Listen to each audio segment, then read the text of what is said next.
District selection కమిటీకి సంబంధించి కొన్ని లక్షల మంది ఉద్యోగాలు రాస్తారు టీచర్ ఉద్యోగం పోస్టుల కోసం అని చెప్పి ఆ విషయంలో జరిగిన లీకేజీలు అయితేనేమి అవకతవకలు అయితేనేమి స్కాములు అయితేనేమి వీటి అన్నింటి విషయాల మీద ఈరోజు మీ అందరి ద్వారా రాష్ట్ర ప్రజలందరికీ కూడా అసలు అలార్మింగ్ లెవెల్స్లోకి షాక్ అనేది పోతుంది. లక్షల మంది క్యాండిడేట్లు పెట్టుకున్న నమ్మకాన్ని చంద్రబాబు నాయుడు గారు వమ్ము చేస్తూ స్కాములు చేస్తూ ప్రతిభావంతుల జీవితాలను దారుణంగా దెబ్బతీసిన పరిస్థితులు ఈరోజు రాష్ట్రంలో చూస్తా ఉన్నాం. ఇంత ఘోరంగా రిక్రూట్మెంట్ జరగడం అన్నది బహుశా ఆంధ్ర చరిత్రలో బహుశా ఎప్పుడైనా జరిగిందో లేదో నాకైతే తెలియదు. కానీ సాక్షాత్తు చంద్రబాబు నాయుడు గారు కొడుకు ఆయన సుపుత్రుడు లోకేష్ విద్యాశాఖ మంత్రిగా ఉంటూ ఇద్దరు కలిసి ఇంతటి దారుణంగా చేశారు అన్న విషయాలు ఆంధ్ర రాష్ట్రంలో చోటు చేసుకున్నాయి. నిజంగా చంద్రబాబు నాయుడు గారిని ఒకసారి గమనిస్తే ఒక అబద్ధానికి, ఓ మోసానికి, ఓ వెన్నుపోటుకి, ఓ దగాకి, ఓ స్కామ్కి, వీటికి చొక్కా ప్యాంటు గాని తగిలిస్తే కనిపించేది చంద్రబాబు. చంద్రబాబు నాయుడు గారి రాజకీయ జీవితం చూసినా ఈ 2 ఏళ్లలో ఆయన సూపర్ 6లు సూపర్ 7లు చూసినా తానిచ్చిన మేనిఫెస్టో హామీలు ఇంకా లోతుగా చూసినా ఇవాళ టీచర్ల రిక్రూట్మెంట్ చూసినా మనకు కనిపించేది ఇవే: దగ, మోసం, అబద్ధాలు, స్కాము, ఇవే కనిపిస్తాయి. చంద్రబాబు నాయుడు గారు రాగానే చేసిన తొలి సంతకం 5 సంతకాలు చేశాడు. తొలి సంతకాలంటూ దానికి నానా హంగామా ఆర్భాటం కూడా చేశాడు. అందులో భాగంగా ఇది కూడా ఒకటి. ఇందులో మెగా డిఎస్సి అనేది ఒక సంతకం. మెగా అనేది ఏమిటో నాకైతే అర్థం కాదు. కానీ ఎందుకంటే ఇందులో 6100 ఉద్యోగాలు మేమిచ్చిన నోటిఫికేషన్, ఆయన ఇచ్చిన చరిత్ర కాదు, మేమిచ్చిన నోటిఫికేషన్. ఆ నోటిఫికేషన్ 6100 పోస్టుల నోటిఫికేషన్ను చంద్రబాబు నాయుడు గారు వాటిని భర్తీ చేయకుండా రద్దు చేసి రిక్రూట్మెంట్ ఆలస్యం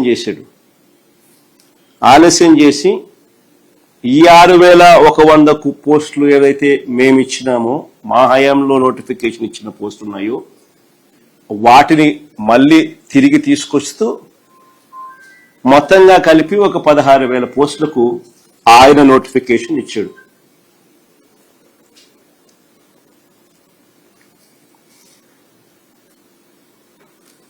ఇచ్చిన ఈ నోటిఫికేషన్లో చివరకు లీకులు చూస్తా ఉన్నాము, అక్రమాలు చూస్తా ఉన్నాము, స్కాములు చూస్తా ఉన్నాము, అవకతవకలు చూస్తా ఉన్నాము. ఇప్పుడు చంద్రబాబు నాయుడు గారి ఈ 16,000 పోస్టులకు సంబంధించిన రిక్రూట్మెంట్ ప్రాసెస్లో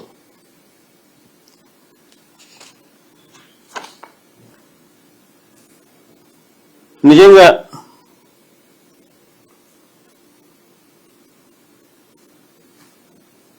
చంద్రబాబు నాయుడు గారిని నేను ఇక్కడే ప్రశ్నిస్తా ఉన్నా. 16,000 పోస్టులకే ఇన్ని స్కాములు కనపడతా ఉన్నాయి, ఇన్ని అవకతవకలు కనపడతా ఉన్నాయి, ఇన్ని లీకులు కనపడతా ఉన్నాయి. ఇది చంద్రబాబు నాయుడు గారి చరిత్ర చెప్తా ఉన్న నిజం. మరోవైపు ఆయనంతటా ఆయన సెల్ఫ్ సర్టిఫికెట్లు చాలా ఇచ్చుకుంటుంటాడు. రికార్డ్ అంటాడు, మెగా అంటాడు, రకరకాల పద్ధతులు, రకరకాల మాటలు మాట్లాడతాడు. నేను చెప్తా ఉన్నాను చంద్రబాబు నాయుడు గారికి, అయ్యా చంద్రబాబు నాయుడు గారు, రికార్డ్ అంటే ఏమిటి, రికార్డ్ అంటే ఏమిటో నేను ఒకసారి చెప్తా, తెలుసుకో చంద్రబాబు అని చెప్పి నేను చంద్రబాబు చెప్తా ఉన్నా. వైఎస్ఆర్సీపీ ప్రభుత్వంలో రాష్ట్ర చరిత్రలో కానీ దేశ చరిత్రలో కానీ కని విని ఎరగని రీతిలో ఒకే నోటిఫికేషన్ ఒకే టైంలో 130,000 ఉద్యోగాలు భర్తీ చేసిన చరిత్ర ఈ రాష్ట్రంలో కానీ ఈ దేశంలో కానీ ఎక్కడైనా జరిగింది అని అంటే అది ఒక్క వైఎస్ఆర్సీపీ ప్రభుత్వంలో మాత్రమే జరిగిందని గర్వంగా చెప్పగలుగుతాను. రికార్డ్ అంటే ఇది అని కూడా చెప్పగలుగుతాను. గ్రామ స్వరాజ్య సాధన, సుపరిపాలన, ఈ 2 లక్ష్య సాధనగా ఉద్యోగాల చరిత్రలో ఓ సువర్ణ అధ్యాయం రాశాం మేము. ఎవరు బద్దలు కొట్టలేని ఓ రికార్డును ఎస్టాబ్లిష్ చేశాం. మే 30వ తారీఖున, మే 30, 2019 నేను ముఖ్యమంత్రిగా ప్రమాణ స్వీకారం చేస్తే, రిపీట్ ద డేట్ అగైన్, మే 30, 2019 నేను ముఖ్యమంత్రిగా ప్రమాణ స్వీకారం చేస్తే ఆ నెక్స్ట్ 50 రోజుల్లోనే, ఆ నెక్స్ట్ 50 డేస్లోనే, అంటే జూలై 19 జీవో ఇచ్చాం. జూలై 25 నుంచి 27 మధ్య నోటిఫికేషన్ ఇచ్చాం. జూలై 27 నుంచి ఆగస్టు 10 వరకు అప్లికేషన్లు తీసుకున్నాం. సెప్టెంబర్ 1 నుంచి సెప్టెంబర్ 8 వరకు పరీక్షలు నిర్వహించాం. 2,800 సెంటర్లలో 19 లక్షల మంది పరీక్షలు రాశారు. ఎక్కడా కూడా ఒక్క తప్పు జరగలేదు. ఎక్కడా ఒక్క తప్పు జరగకుండా, ఎలాంటి లోపాలు లేకుండా అందరి విశ్వాసాన్ని పొందుతూ ఏకంగా 130,000 కొత్త ఉద్యోగాలు, శాశ్వత ఉద్యోగాలు మా ప్రభుత్వంలో ఇవ్వడం జరిగింది. నిజంగా ఇవాళ ఆ ఉద్యోగం పొందిన వాళ్ళంతా కూడా మన కళ్ళ ఎదుటే కనిపిస్తా ఉన్నారు. మన గ్రామాలలోనే మన ఇళ్లకు సేవలు అందిస్తూ సచివాలయాలలో కనిపిస్తా ఉన్నారు. అక్టోబర్ 2వ తారీఖు గాంధీ జయంతి నాటికల్లా మొత్తం ప్రక్రియ పూర్తి చేశాం. అంటే మే 30 నుంచి అక్టోబర్ 2 దాకా మొత్తం ప్రక్రియనే పూర్తి చేయగలిగాము అని అంటే కేవలం 4 నెలలు.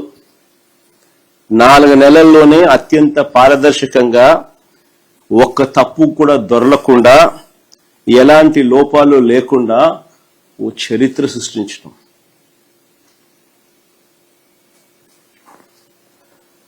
కానీ ఇవాళ చూస్తే చంద్రబాబు నాయుడు గారి పరిస్థితిని ఒకసారి ఇవాళ గమనిస్తే, మెగా డిఎస్సి పేరుతో, ఫస్ట్ ఆఫ్ ఆల్ ఇది మెగా అనే దానికి కూడా అర్హత లేదు. మెగా డిఎస్సి పేరుతో 16,000 ఉద్యోగాల భర్తీ ప్రక్రియను చూస్తే, అది వేరే విషయం. ఇందులో 6,100 మా హయాంలోనే మేము నోటిఫికేషన్ ఇచ్చిందే ఆయన రద్దు చేసి, దాన్ని క్యాన్సిల్ చేసి 6,100 కూడా దీంట్లో యాడ్ చేసుకుని మొత్తంగా 16,000 నోటిఫికేషన్ ఇచ్చినాడు అనేది పక్కన పెడితే, అయినా ఇది మెగా అనే జాబితాలోకి ఎక్కడ రాదు. కానీ ఆ మెగా డిఎస్సి పేరుతో ఈయన నిర్వహించిన ఈ 16,000 ఉద్యోగాల భర్తీ ప్రక్రియ చూస్తే ఎంతమంది ఆవేదనతో ఉన్నారు ఈ రాష్ట్రంలో అన్నది కంటికి కనిపిస్తూ ఉంది. వీళ్ళు చేసిన గోల్మాల్ వ్యవహారాలతో, వీళ్ళు చేసిన స్కాముల నిర్వాకం వల్ల ఎంతమంది కన్నీళ్లు పెడతా ఉన్నారు ఈరోజు రాష్ట్రంలో కనిపిస్తూ ఉంది. నిజంగా ఎంతమంది రోధిస్తూ ఉన్నారు అన్నది కూడా కనిపిస్తూ ఉంది. గవర్నమెంట్ అంటే ఒక భరోసా. అలాంటి భరోసా ఈరోజు పోయిన పరిస్థితుల్లో ఈరోజు ఈ రాష్ట్రంలో ఈరోజు మన పిల్లలు జెన్జీ పిల్లలు ఇవాళ కొట్టుమిట్టాడుతా ఉన్నారు.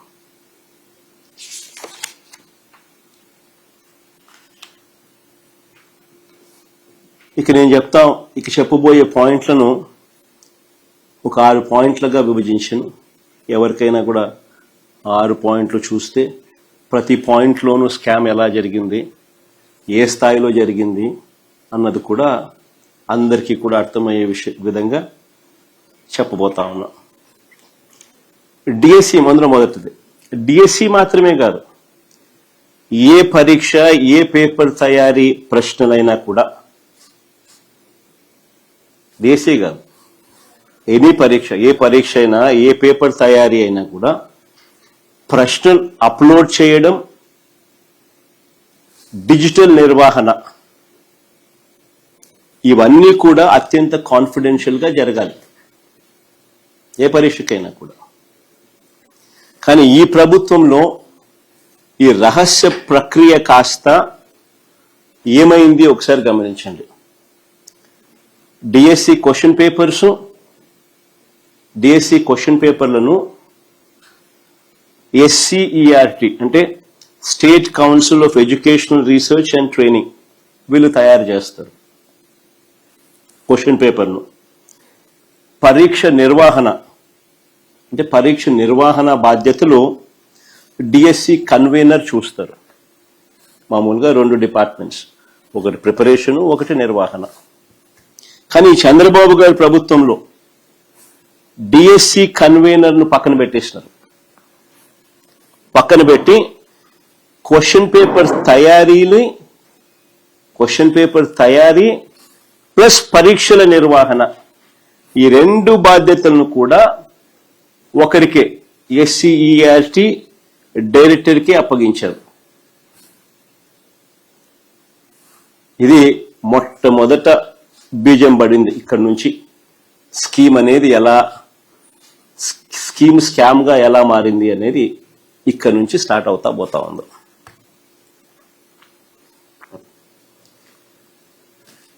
డిఎస్సి పరీక్షల్లోనే పారదర్శకతను దెబ్బతీసినారు. అక్రమాలను ఉద్దేశపూర్వకంగానే ఇక్కడి నుంచి ఆద్యం పోశారు. చాలా కాన్ఫిడెన్షియల్ గా జరగాల్సిన ఈ క్వశ్చన్ పేపర్ తయారీని చూసుకోండి. ఇక్కడ నుంచి చాలా కాన్ఫిడెన్షియల్ గా జరగాల్సిన ఈ క్వశ్చన్ పేపర్ తయారీని, దాన్ని అప్లోడ్ చేసే పనిని అవుట్సోర్స్డ్ ఉద్యోగుల చేతుల్లో పెట్టకూడదని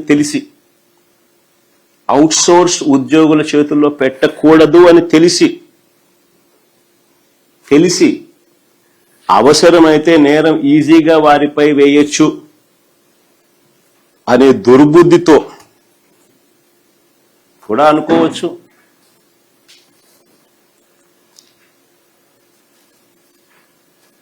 ఏకంగా ఈ ప్రక్రియను అవుట్సోర్స్ కాంట్రాక్ట్ ఎంప్లాయీస్ తో చేయించారు.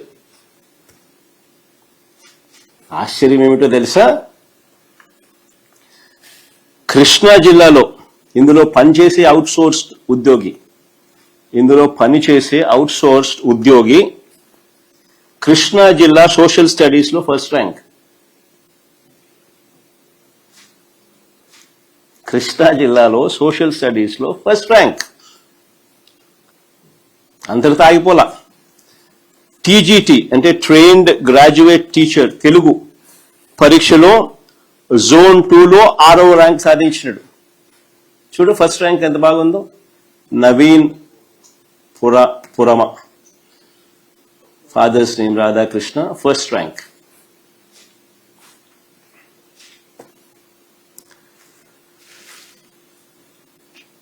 ఫస్ట్ ర్యాంక్ రావడమే కాకుండా TGT trained graduate teacher Telugu పరీక్షలో కూడా జోన్ 2లో 6వ ర్యాంక్ కూడా సాధించాడు. ఒకే వ్యక్తి పరీక్ష నిర్వహణ వ్యవస్థలో ఉండడం,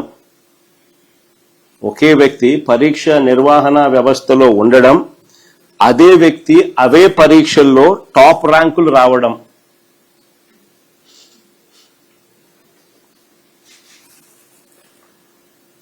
నిజంగా ఇది అతిపెద్ద స్కామ్కు సాక్ష్యం కాదా అని అడుగుతా ఉన్నా. ఇక్కడ నుంచి ఇంకా ఎంతమందికి లీక్ అయిందో ఇది కనిపిస్తా ఉంది. కనిపించినవి ఇక్కడి నుంచి ఇంకెంతమందికి లీక్ అయిందో అనేది కనిపించడం, అది ఇంకా లోతుగా పోతే తెలుస్తుంది. ఆశ్చర్యం ఏమిటో తెలుసా?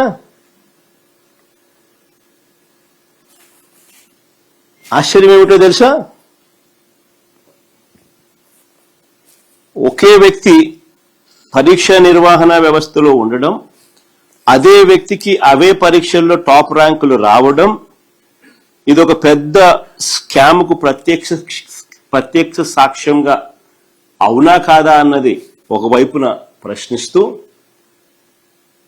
సిబిఐ ఎంక్వైరీ జరగాలి అని చెప్పి మరోవైపున అడుగుతూ, ఈ క్యాండిడేట్ నిజంగా మెరిట్తో ర్యాంకు సాధించాడు అని మీరు భావించి ఉంటే, ఇంకా ఆశ్చర్యం ఏమిటో తెలుసా? ఇక్కడ చూడండి, ఇంట్రెస్టింగ్ గా ఉంది కథ. ఇదే క్యాండిడేట్ ఇంత మంచి ర్యాంక్ వచ్చింది కదా, మరి క్యాండిడేట్కు ఉద్యోగం రావాలి కదా. ఇదే క్యాండిడేట్కు నిజంగా మెరిట్తో ర్యాంక్ సాధించాడని మీరు భావించి ఉంటే ఈ మనిషికి ఉద్యోగం ఎందుకు ఇవ్వలేదు? ఇది ఇంకొక మిస్టరీ. అంటే తప్పు జరిగిందని కనిపిస్తా ఉంది కదా, అతడి ఐడి కనిపించకుండా చేశారు. అతడి ఐడిని కనిపించకుండా చేశారు. అతని డేటాను మాయం చేశారు. సెకండ్ మెరిట్ లిస్ట్ కూడా ఒకసారి చూపించుమా. మెరిట్ లిస్ట్ లో మార్పులు ఆయన పేరు లేదు. మెరిట్ లిస్ట్ లో మార్పులు ఇష్టానుసారంగా, ఆయన పేరు లేదు. నిజంగా ఈ క్యాండిడేట్ గన మెరిట్ ర్యాంక్ సాధించాడని వీరు భావించి ఉంటే ఉద్యోగం ఎందుకు ఇవ్వలేదు? అంటే తప్పు జరిగిందనేగా. అతని ఐడి ఎందుకు కనిపించకుండా చేశారు? అతని డేటాను ఎందుకు మాయం చేశారు? మెరిట్ లిస్ట్ నుంచి తన పేరును ఎందుకు తొలగించారు? కాల్ లెటర్ ఎందుకు పంపలేదు? క్వశ్చన్స్ ఇవి. చివరికి ఏం జరిగింది? ఈ మనిషి కోర్టుకు పోయినాడు. నాకెందుకు ఉద్యోగం ఇవ్వలేదు అని.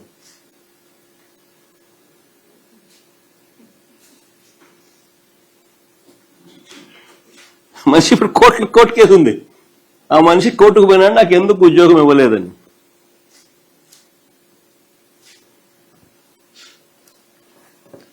కీలక బాధ్యతలను అవుట్సోర్స్ ఉద్యోగులకు ఇవ్వడం, రెండోది అతడి టాప్ ర్యాంక్ వచ్చిన తర్వాత కూడా పోస్టు ఇవ్వకపోవడం, మూడోది అతడి వివరాలను మాయం చేయడం. తప్పులు జరగకపోతే ఇవన్నీ ఎందుకు జరిగాయి అని అడుగుతా ఉన్నా. అంటే దీని అర్థం పేపర్ లీక్ అయినట్టేగా, ఒప్పుకున్నట్టేగా మీరు కూడా. మరి ఈ లీక్ ఇంతటితో ఆగిపోయిందా? ఈ లీక్ ఇంకా ఎంత డెప్త్ లేకపోయింది? ఎంతమందికి ఈ లీక్డ్ పేపర్ చేరింది? ఆ లీక్డ్ పేపర్ పొందిన వాళ్ళు ఎంతమంది పరీక్షలు రాశారు? ఇవన్నీ కూడా రావాల్సిన సమాధానాలు. ఆ మనిషి కోర్టుకు పోయిన డాక్యుమెంట్స్ ఇవన్నీ. కోర్టులో ఆ మనిషి నవీన్ సబ్మిట్ చేసిన వివరాలు ఇవి. ఈ వివరాలు చూస్తే, ఈ వివరాల్లో ఆయన సబ్మిట్ చేస్తూ ఆయన అడిగాడు, కోర్టులో ఆయన అడిగాడు, నా ఐడి కనిపించకుండా చేశారు, నా డేటాను మాయం చేశారు, మెరిట్ లిస్ట్ నుంచి నా పేరు తొలగించినారు.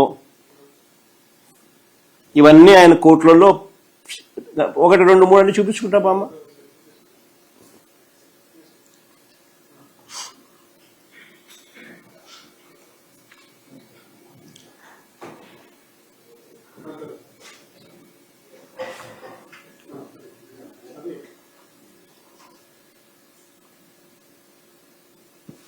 వీళ్ళేమంటారు,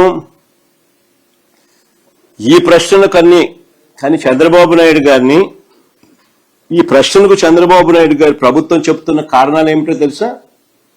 ఈ ప్రశ్నలకు చంద్రబాబు నాయుడు గారి గవర్నమెంట్ ప్రభుత్వం చెప్తా ఉన్న కారణాలు ఏమిటో తెలుసా?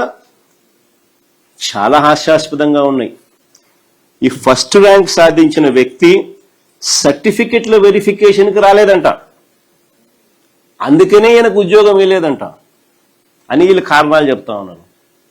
సర్టిఫికెట్ల వెరిఫికేషన్కి రాకపోయింటే అది వాస్తవమే అయితే ఆయన కోర్టుకి ఎందుకు పోతాడయ్యా? కోర్టుకి ఎందుకు పోతాడు? నిజంగా వీళ్ళు చెప్పినది వాస్తవమే అయితే సర్టిఫికెట్ల వెరిఫికేషన్కు తాను రాలేదు కాబట్టి అందుకే ఆయనకు ఉద్యోగం మేము ఇవ్వలేదని చెప్పి వీళ్ళు చెప్తా ఉన్నమాట వాస్తవమే అయితే ఆయన కోర్టుకి ఎందుకు పోతాడు?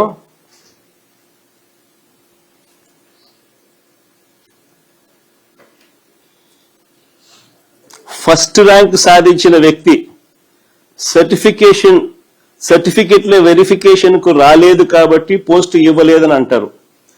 మెరిట్ లిస్ట్ లో పేరు తీసేసి ఆ క్యాండిడేట్ డేటాను మాయం చేసి కాల్ లెటర్ ఇవ్వకుండా సర్టిఫికెట్ల వెరిఫికేషన్ కి ఆయన ఎలా వస్తారు స్వామి? ఎలా రాగలుగుతాడు? నువ్వు పంపిస్తే కదా.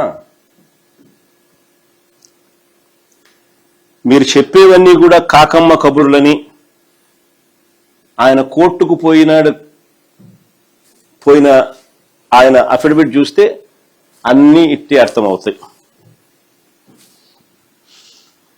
ఇలా చెవిలో పూలు పెట్టుకుంటూ పేపర్ లీకులు దాచిపెట్టడానికి నానా అగసాట్లు పడతా ఉన్నారు.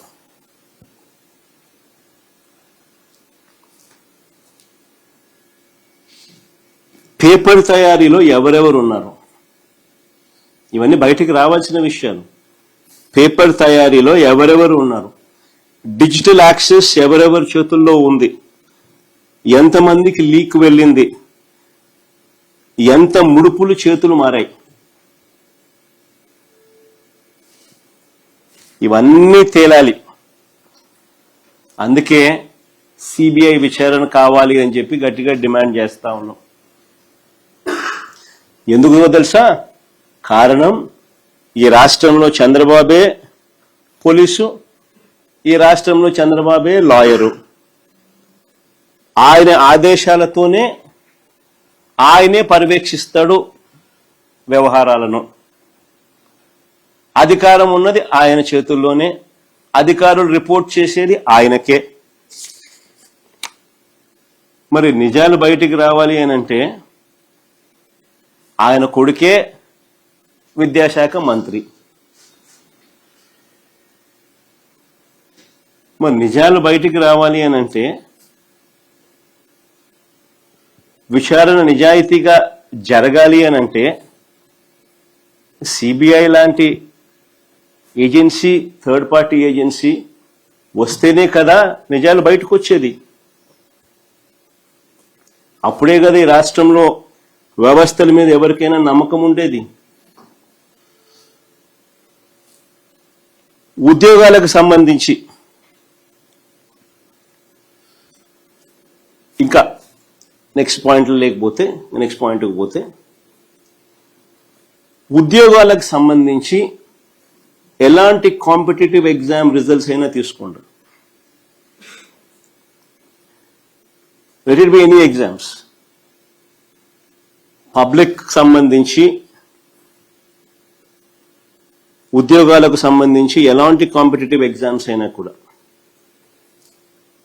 Public exams specially public involve అయి ఉన్న ఎగ్జామ్స్ ఏదైనా కూడా, ఇటువంటివన్నీ కూడా పారదర్శకంగా మెరిట్ లిస్టులను డిస్ప్లేలో పెడతారు. పారదర్శకంగా మెరిట్ లిస్టులో ఈ డిస్ప్లేలో పెడతారు. ఎనీ ఎగ్జామ్, యూపీఎస్సీ నుంచి తీసుకోండి, ఎక్కడైనా తీసుకోండి. కానీ చంద్రబాబు నాయుడు గారి డిఎస్సి దీనికి పూర్తిగా విరుద్ధం. ఇంతకుముందు గతంలో మనం కూడా డిఎస్సి ఎగ్జామ్స్ చాలా చూసాం. డిఎస్సి అంటేనే ఏంది, డిస్ట్రిక్ట్ సెలక్షన్ కమిటీ అంటే అది కలెక్టర్ పరిధి. కలెక్టర్ పరిధి అని అంటే కలెక్టర్ కార్యాలయాల్లో మామూలుగా ఎక్కడ కూడా గతంలో ఎప్పుడు కూడా చూసినా కూడా ఇది కనిపిస్తుంది. డిస్ప్లేలో, పబ్లిక్ డొమైన్లో డిస్ప్లేలో పెడతారు. మెరిట్ లిస్టులు లేవు, ఈసారి డిస్ప్లే లేదు. కలెక్టర్ల కార్యాలయాల్లో ఎక్కడ మెరిట్ లిస్టులు లేవు, మార్కులు లేవు, ర్యాంకులు లేవు, కటాఫులు తెలియవు, పబ్లిక్ డిస్ప్లేలో పెట్టలేదు. సెలెక్టెడ్ అభ్యర్థులకు మాత్రమే మెసేజ్లు పంపించినారు. సెలెక్టెడ్ అభ్యర్థులకు మాత్రమే మెసేజ్లు పంపించినారు.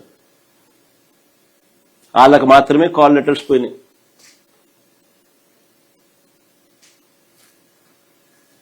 అసలు డిఎస్సి అంటేనే ఇంతకుముందు నేను చెప్పిన డిస్ట్రిక్ట్ సెలక్షన్ కమిటీ అంటే జిల్లా స్థాయిలో కలెక్టర్ల నేతృత్వంలో జరిగేది. అలాంటి కలెక్టర్ల కార్యాలయాల్లో పబ్లిక్ డిస్ప్లేలో మెరిట్ లిస్టులు పెట్టలేదు, మార్కులు పెట్టలేదు, ర్యాంకులు పెట్టలేదు, కటాఫ్లు పెట్టలేదు, రోస్టర్ లిస్టు పెట్టలేదు. మొత్తం ప్రక్రియ అంతా సెంట్రలైజ్ చేసినారు. మొత్తం ప్రక్రియ అంతా సెంట్రలైజ్ చేసినారు. ఆన్లైన్ అని ఒక పేరు పెట్టారు. మొత్తం ప్రక్రియనంతా సెంట్రలైజ్ చేసినారు. దానికి ఆన్లైన్ అని చెప్పి పేరు కూడా పెట్టారు.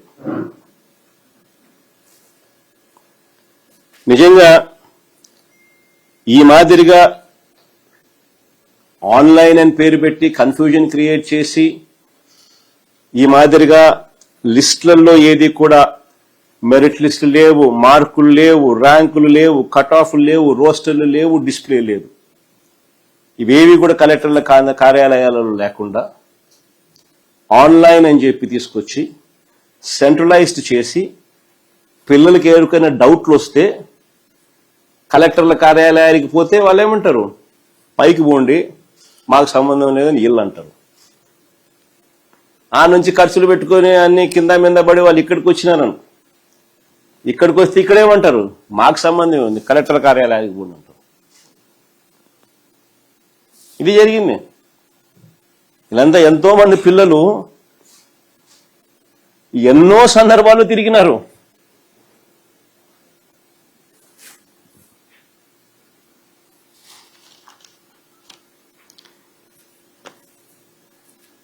ఇక్కడ ఇచ్చిన కట్ ఆఫ్ మార్కులు రోస్టర్ ఆధారంగా పరీక్షలు రాసిన వారు మామూలుగా అయితే ఇవన్నీ కూడా డిస్ప్లేలో పెడతారు, ఇవన్నీ కూడా చూస్తారు. మెరిట్ లిస్ట్ అయితేనేమి, మార్కులు అయితేనేమి, ర్యాంకులు అయితేనేమి, కట్ ఆఫ్ అయితేనేమి, రోస్టర్ అయితేనేమి, ఇవన్నీ కూడా చూసుకొని ఎవరికైనా ఏదైనా డౌట్లు ఉంటే కలెక్టర్ కార్యాలయంలో అడిగితే వాళ్ళు డౌట్స్ కూడా క్లారిఫై కూడా చేస్తారు. మామూలుగా ఈ ప్రక్రియకి మొత్తానికి 0.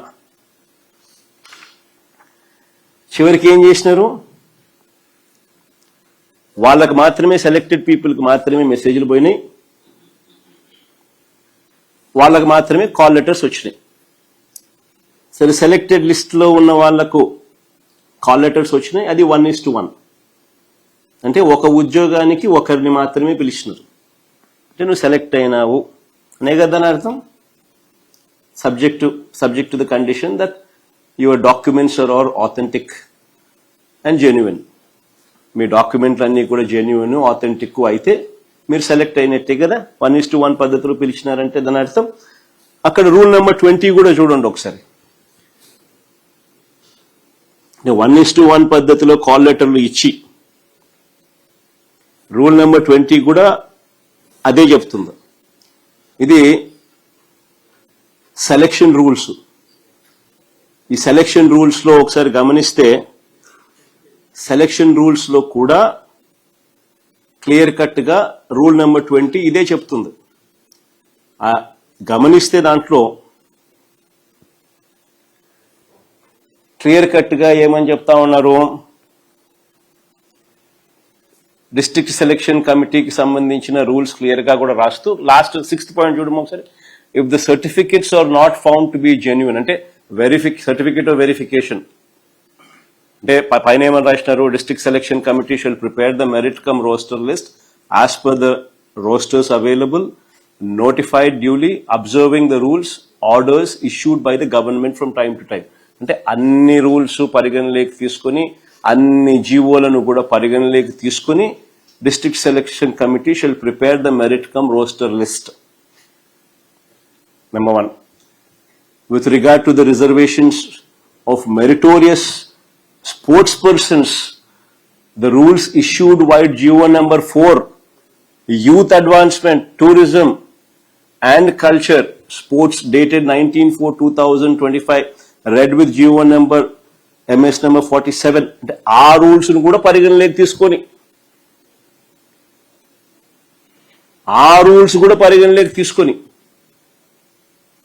కాల్ లెటర్ పంపించిన తర్వాత 1:1 పద్ధతిలో పంపించిన తర్వాత కింద చూడండి, if the certificates are not found to be genuine or /correct and if the candidate fails to produce the certificates required at the time of verification,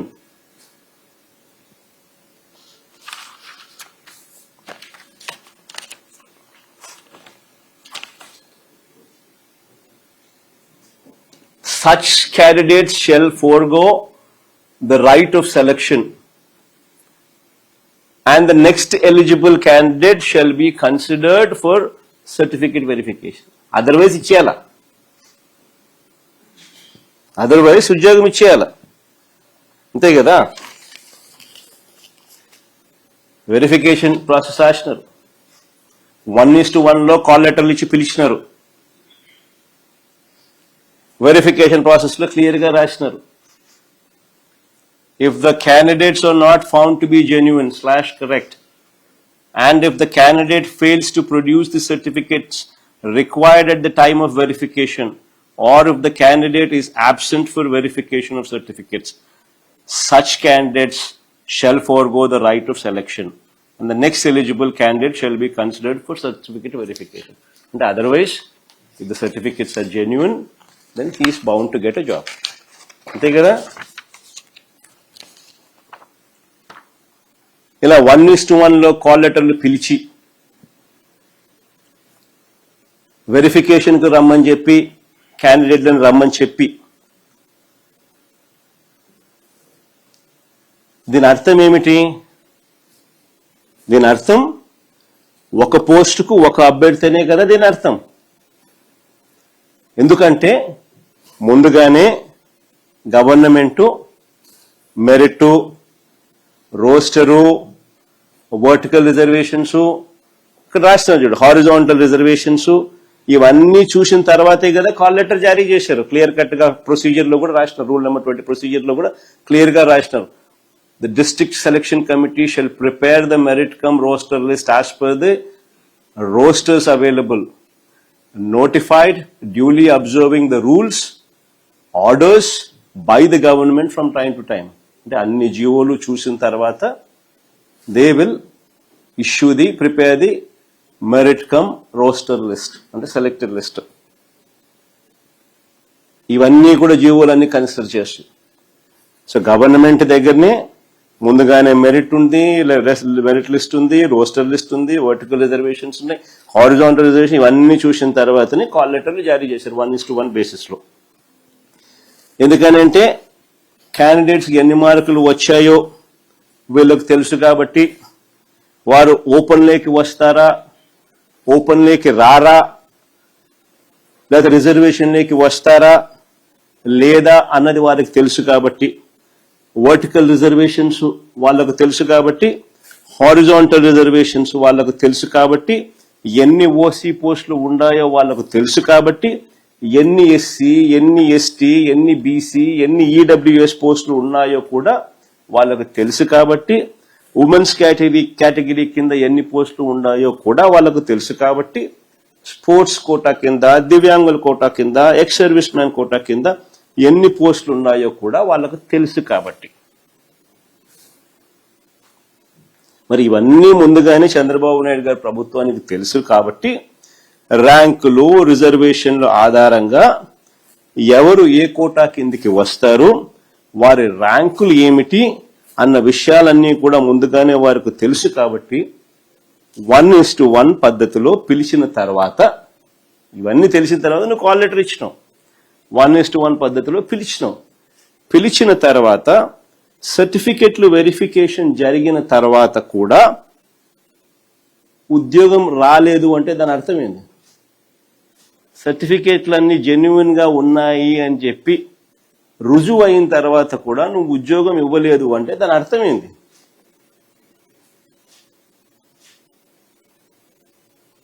ఎవరి కోసం వీళ్ళని డ్రాప్ చేశారు?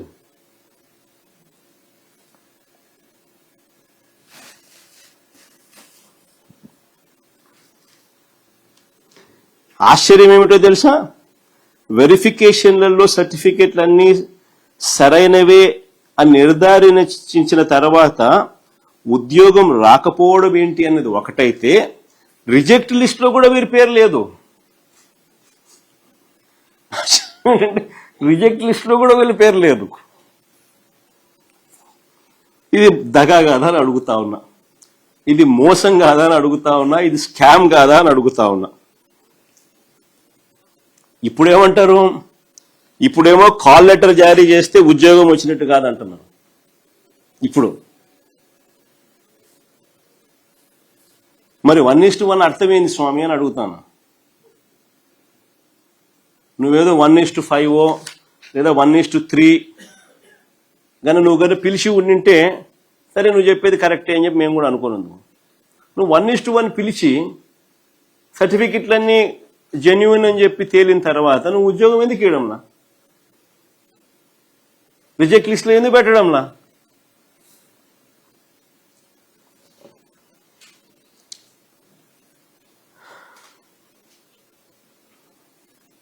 నిజంగా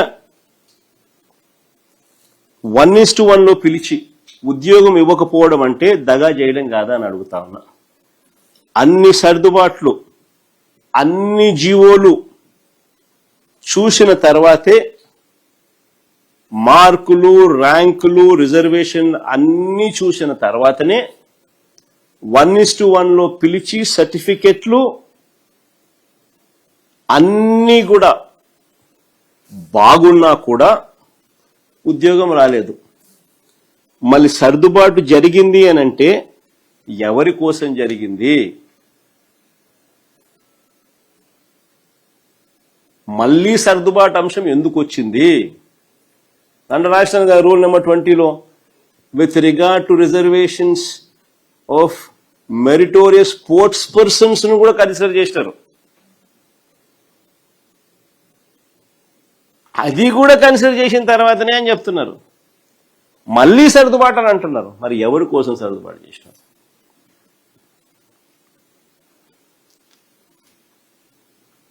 ఇంకొక అడుగు ముందుకేద్దాం. ఇప్పుడు చెప్పబోయేది మరీ ఇంట్రెస్టింగ్ పాయింట్. Sports quota. అసలు ఇది మామూలు స్కామ్ కాదు. ఈ స్పోర్ట్స్ కోటా కనుక ఇంటే అసలు ఇంటికి నిలబడతాయి. నా పక్కన దుర్గయ్య ఉన్నాడు. National games gold medallist archery.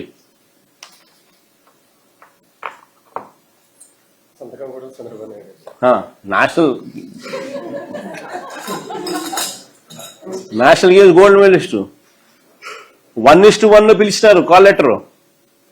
1:1లో call letter పిలిచినారు. సర్టిఫికేట్లు వెరిఫైడ్. ఉద్యోగం రాలా. నా పక్కనే కూర్చొని. ఇప్పుడు చెప్తా, ఇప్పుడు ఇంట్రెస్టింగ్ గా ఎందుకుందో చెప్తా. స్పోర్ట్స్ కోటా అన్నది అసలు మన దుర్గాయ్యకి అయితే వచ్చిన మెడల్స్ ఏంటో తెలుసా? ఆర్చరీలో national games Hyderabad Visakha first place 2002 gold medallist. తర్వాత seniors national Jharkhand first place 2003. Association of Indian universities Haryana 2011 first place gold. Government of India ఇది యుఎల్ స్పోర్ట్స్ యూత్ స్పోర్ట్స్ కల్కట్టా 3 అంటే ఫస్ట్ ప్లేస్ 3 గోల్డ్ మెడల్స్. ఇలా రకరకాల ఒక బెడలు కాదు, అయినా నా పక్కన ఇట్టే కూర్చొని ఉన్నాడు. ఇప్పుడు చెప్తా, స్పోర్ట్స్ కోటా అన్నది ఇంకో పెద్ద స్కామ్. ప్రతిభ ఉన్నవారికే కాదు, ప్రతిభ ఉన్నవారికి సరే మనం ఎట్టాగో చూసినాం, ఏ రకంగా కాల్ లెటర్లు ఇచ్చి పక్కన పెడుతున్నారు అనేది మనం ఎలాగో గమనిస్తూనే ఉన్నాం, ఏ రకంగా స్కాములు జరుగుతూ ఉన్నాయని చూసినాం. సరే ప్రతిభ ఉన్నవారికే కాదు, నిజంగా కష్టపడ్డ స్పోర్ట్స్ పర్సన్స్ కూడా అన్యాయం జరిగింది. స్పోర్ట్స్ కోటా అన్నది స్పోర్ట్స్ కోటాతో స్పోర్ట్స్ మెన్ ఎలా అన్యాయం చేయగలుగుతామో అన్నదానికి నిదర్శనం. జియో నెంబర్ 4 అని ఇచ్చినారు, జియో నెంబర్ 47 అని ఇంకో జియో ఇచ్చినారు.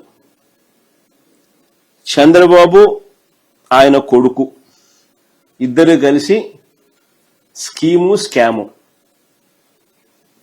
ఒక్కసారి ఈ గమనిస్తే ఈ స్కీములో స్కాము ఆశ్చర్యం అనిపిస్తుంది. గతంలో ఎప్పుడూ జరగని విధంగా స్పోర్ట్స్ కోటా అభ్యర్థులకు డిఎస్సి పరీక్షలు రాయాల్సిన అవసరం లేదంట. ఇంతవరకు హిస్టరీలో ఎప్పుడు జరగల, హిస్టరీలో ఎక్కడా జరగల. ఇంతకుముందు హిస్టరీ అంతా కూడా ఆంధ్ర రాష్ట్రంలో కానీ ఎక్కడైనా కానీ హిస్టరీ ఏమిటి అని అంటే, ఇంతకుముందు అంతా జియో నెంబర్ 74 ఉండేది. అంటే స్పోర్ట్స్ కోటా అభ్యర్థులు కూడా డిఎస్సి పరీక్షలు రాయాలా, క్వాలిఫై కావాలా, అప్పుడే వాళ్ళు టీచర్ ఉద్యోగాలకు ఎలిజిబుల్ అవుతారు. అప్పుడే వాళ్ళు మ్యాథ్ కానీ, సోషల్ స్టడీస్ కానీ, ఫిజికల్ సైన్సెస్ కానీ ఇటువంటి పరీక్షల్లో పిల్లలకు చదువులు చెప్పగలుగుతారు. First time in the history, ఎప్పుడు గతంలో జరగని విధంగా స్పోర్ట్స్ కోటా అభ్యర్థులు ఎవరూ కూడా డిఎస్సి పరీక్ష రాయాల్సిన అవసరం లేదు అని ఏకంగా జియోలు ఇచ్చినాడు Chandrababu Naidu garu. GO number 4, GO number 47లో ఫస్ట్ టైం ఇది హిస్టరీ ఆఫ్ దిస్ కంట్రీలో, బహుశా ఉందో లేదో నాకు తెలియదు, హిస్టరీ ఆఫ్ ఆంధ్రప్రదేశ్లో ఎప్పుడు జరగలే, గతంలో ఎప్పుడు జరగని విధంగా చేశారు. స్పోర్ట్స్ కోటా అభ్యర్థులు ఎవరు కూడా డిఎస్సి పరీక్షలు రాయాల్సిన అవసరం లేదని ఒక బ్యాక్ డోర్ పెట్టి, ఆ బ్యాక్ డోర్ ద్వారా వారిని లోపలికి తీసుకునే కార్యక్రమం చేసినాడు. దీనికోసం కొత్త జియోలు తీసుకొచ్చినాడు. జియో నెంబర్ 4, జియో నెంబర్ 47 చేశారు. గతంలో రూల్ పొజిషన్ ఎలా ఉంది అని ఒకసారి కూడా గమనించినట్టయితే జియో నెంబర్ 74 ఒకసారి చూడండి. గమనించినట్టయితే గతంలో డిఎస్సి పరీక్షల్లో ఖచ్చితంగా పాస్ కావాలి అని క్లియర్ కట్ గా దాంట్లో రాసిన చూడు, will have to pass the eligibility test for appointment. Sports quota అయినా కూడా they will have to pass the eligibility test for appointment, that is DSC pass కావాలి. అది ఆ రూల్ను, ఆ జియోను రద్దు చేసి ఈయన జియో నెంబర్ 4, జియో నెంబర్ 47 తీసుకొచ్చినారు. ఈయన జియో నెంబర్ 4, జియో నెంబర్ 47 చూస్తే ఏం కనిపిస్తుందంటే స్పోర్ట్స్ కోటాను 2% నుంచి 3%కి పెంచినాడు. అసలు డిఎస్సి ఎగ్జామ్స్ రాయాల్సిన అవసరం లేదంటూ జియోలు తెచ్చాడు. రాత పరీక్షలు లేకుండా కేవలం స్పోర్ట్స్ సర్టిఫికెట్స్ల ఆధారంగా Hindi, maths, social science, English ఇంకా ఇలాంటి సబ్జెక్టులకు డిఎస్సి పరీక్షలు రాయకుండానే టీచర్ ఉద్యోగాలు ఇచ్చేసే కార్యక్రమం చేశాడు. దీనికి ముందుగానే, ఈ జియోలు ఇవ్వడానికి ముందుగానే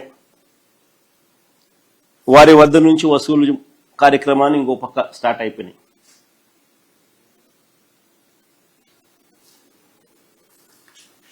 ఆ తర్వాత జియోలు జారీ చేయడం మొదలుపెట్టాడు. ఇంకా కొన్ని పోస్టులకైతే ఉద్యోగం వచ్చిన తర్వాత డిఎస్సి పరీక్ష ఎలాగూ రాయాల్సిన పనుల, ఉద్యోగం వచ్చిన తర్వాత నింపాదిగా డిగ్రీ కూడా సాధించుకునేదానికి 5 ఏళ్ళు టైం ఇచ్చినారు.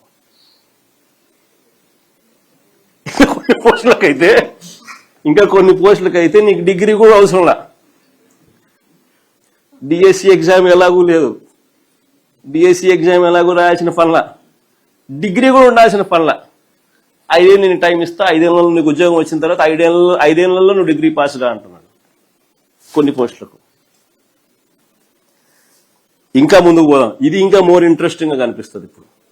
ఇప్పుడు చూడండి, స్పోర్ట్స్ కోటా అంటే నిజమైన క్రీడా ప్రతిభకు గౌరవం, అంతే కదా.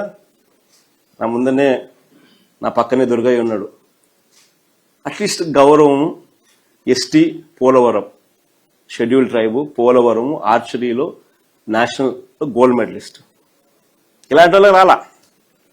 స్పోర్ట్స్ కోటా అంటే నిజమైన క్రీడా ప్రతిభకు గౌరవం. కానీ ఈ ప్రభుత్వం దాన్ని ఉద్యోగాల దళారీ వ్యవస్థగా మార్చింది, ఉద్యోగాల బ్రోకరేజ్ ఫర్మ్ కింద మార్చింది స్పోర్ట్స్ కోటా పేరుతో.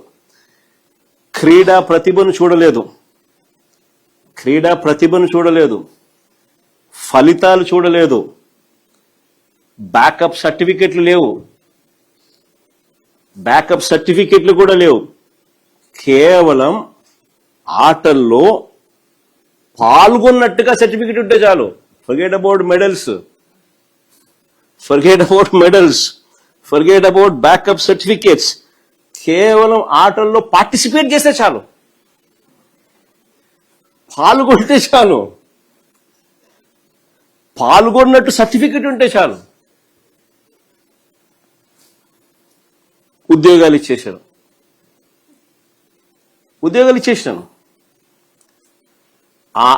ఆ స్పోర్ట్స్ కూడా ఏంటి తెలుసా, inter district, inter college, inter university, ఇవి పార్టిసిపేట్ చేస్తే చాలు. అక్కడ కూడా గోల్డ్ మెడల్, అక్కడ కూడా మెడల్ అవసరం లే, పార్టిసిపేట్ చేస్తే చాలు.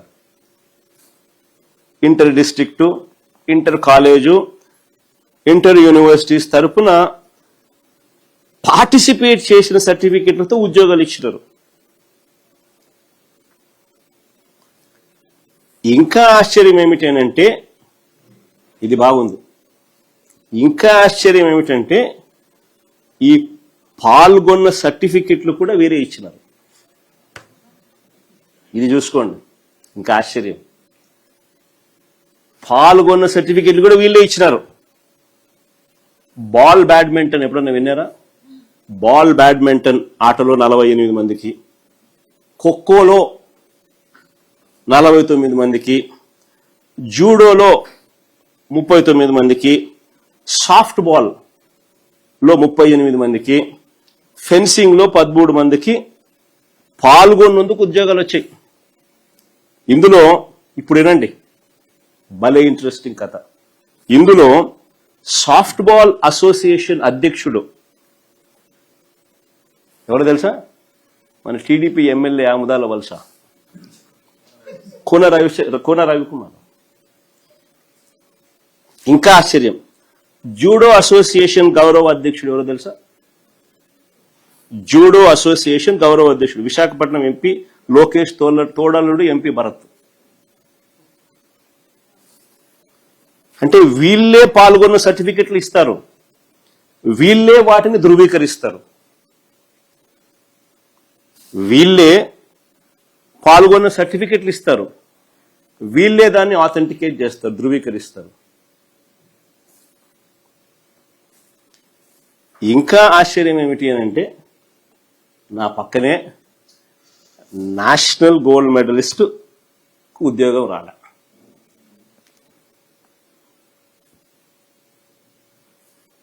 వన్ కాల్ లెటర్ కూడా పొందిన తర్వాత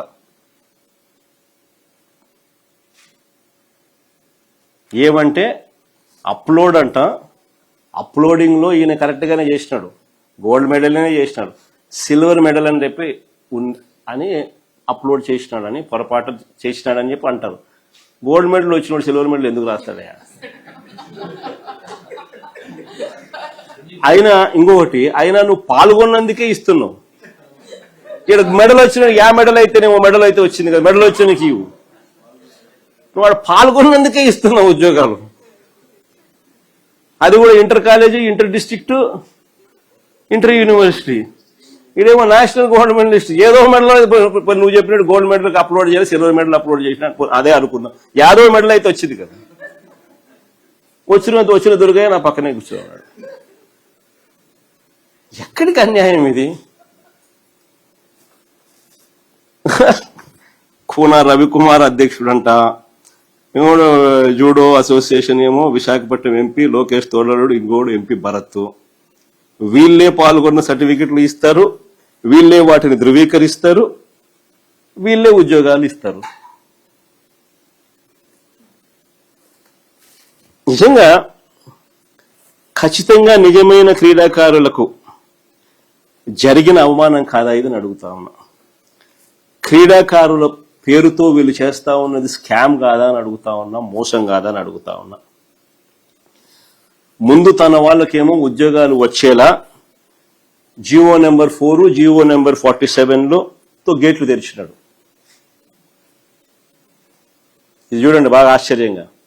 ఫస్ట్ వాళ్ళకి అందరికీ ఉద్యోగాలు వచ్చేట్టుగా జీవో నెంబర్ 4, జీవో నెంబర్ 47తో గేట్లు తెరిచినారు. అంటే డిఎస్సి పరీక్షలు రాయాల్సిన అవసరం లేదు, నువ్వు పాల్గొంటే చాలు, పాల్గొన్న సర్టిఫికేట్ కూడా మేమే ఇస్తున్నాము అని గేట్లు తెరిచినారు. గేట్లు తెరిచిన తర్వాత వాళ్ళందరికీ లోపలికి పంపించుకున్నారు. పంపించుకున్న తర్వాత మళ్ళా జీవో నెంబర్ 23, 25 and 56తో మళ్ళీ గేట్లు మూసేసినారు. అంటే పాత జీవోలు మళ్ళీ రద్దు చేసినారు. జీవో నెంబర్ 23 స్పోర్ట్స్ పాలసీ మార్చినారు. జీవో నెంబర్ 25 ఇంతకు ముందు ఇచ్చిన జీవో 4ను రద్దు చేస్తూ, జీవో నెంబర్ 56 ఇంతకు ముందు ఇచ్చిన జీవో నెంబర్ 47ను రద్దు చేస్తూ. అంటే గేట్లు ఎత్తుతారు, వాళ్ళ మనుషులందరికీ లోపలికి పంపిస్తారు, మళ్ళా వీళ్ళే పని అయిపోయిన తర్వాత గేట్లు క్లోజ్, పాత జీవోలు రద్దు, కొత్త జీవోలు పిక్చర్లేకి. ఈ స్కామ్ కాకపోతే ఏంది స్వామి ఇది?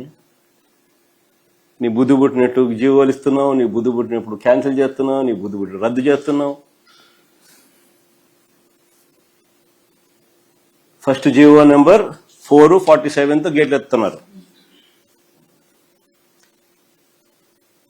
గత ప్రభుత్వం, మా ప్రభుత్వం దానికన్నా ముందు ఉన్న జీవో నెంబర్ 74ను రద్దు చేసి తర్వాత నీ వాళ్ళందరినీ లోపలికి పంపించినాం.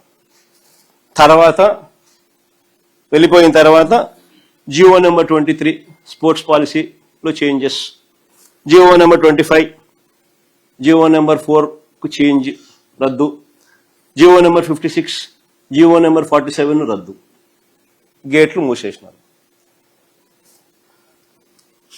అర్థమైంది కదా?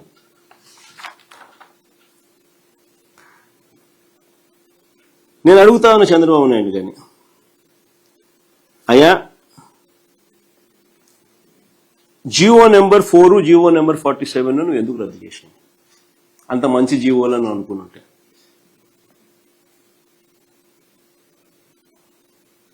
అంత మంచి జీవోలను నువ్వు అనుకోని అంటే నువ్వు జీవో నెంబర్ 4, 47 నువ్వు ఇచ్చిన జీవోలే కదా, ఎందుకు రద్దు చేసినావు? ఈ సెలెక్టెడ్ క్యాండిడేట్ల డేటాను కన్నా ఒకసారి చూస్తే ఆశ్చర్యకరమైన విషయాలలో ఇంకోటి ఏమిటో తెలుసా? Inter college, inter district, inter యూనివర్సిటీల తరపున పార్టిసిపేట్ చేసినందుకు 270 మందికి ఉద్యోగాలు ఇచ్చినారు. ఉట్టి పార్టిసిపేట్, పాల్గొన్నందుకు, పార్టిసిపేట్ చేసినందుకు 270 మందికి టీచర్ ఉద్యోగాలు ఇచ్చినారు. Inter college, inter district, inter యూనివర్సిటీల తరఫున పార్టిసిపేట్ చేసినందుకు 270 మందికి టీచర్ ఉద్యోగాలు ఇచ్చినారు. వీళ్ళకి పథకాలు రాలా, చెప్పుకోదగ్గ టోర్నమెంట్లలో విజయాలు లేవు, కేవలం పార్టిసిపేట్ చేసినారు.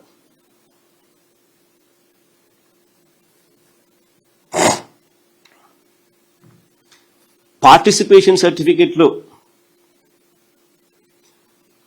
ఇచ్చిన జాబితా చూస్తే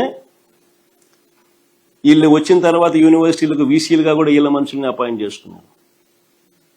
వాళ్ళ దగ్గర నుంచి కూడా కొన్ని సర్టిఫికెట్లు తెప్పించినారు. ఆంధ్ర యూనివర్సిటీ నుంచి 37, వెంకటేశ్వర యూనివర్సిటీ నుంచి 31, నాగార్జున యూనివర్సిటీ నుంచి 28, ఆదికవి నన్నయ్య యూనివర్సిటీ నుంచి 19, రాయలసీమ యూనివర్సిటీ నుంచి 15, కృష్ణదేవరాయ యూనివర్సిటీ నుంచి 14, యోగి వేమన యూనివర్సిటీ నుంచి 7, డాక్టర్ అంబేద్కర్ యూనివర్సిటీ నుంచి 4, సాంస్కృతిక యూనివర్సిటీ నుంచి 2, మిగతా యూనివర్సిటీ నుంచి ఒక్కొక్క సర్టిఫికెట్ తీసుకొచ్చినారు. ఇంటర్ కాలేజ్ పోటీల్లో అంటే వివిధ కాలేజీల మధ్య జరిగిన పోటీల్లో పాల్గొన్న 99 మంది 99 మందికి టీచర్ ఉద్యోగాలు దక్కే. మెడల్స్ ట్రోఫీలు రాకపోయినా కేవలం పార్టిసిపేట్ చేసిన వాళ్ళు ఇందులో 86 మంది.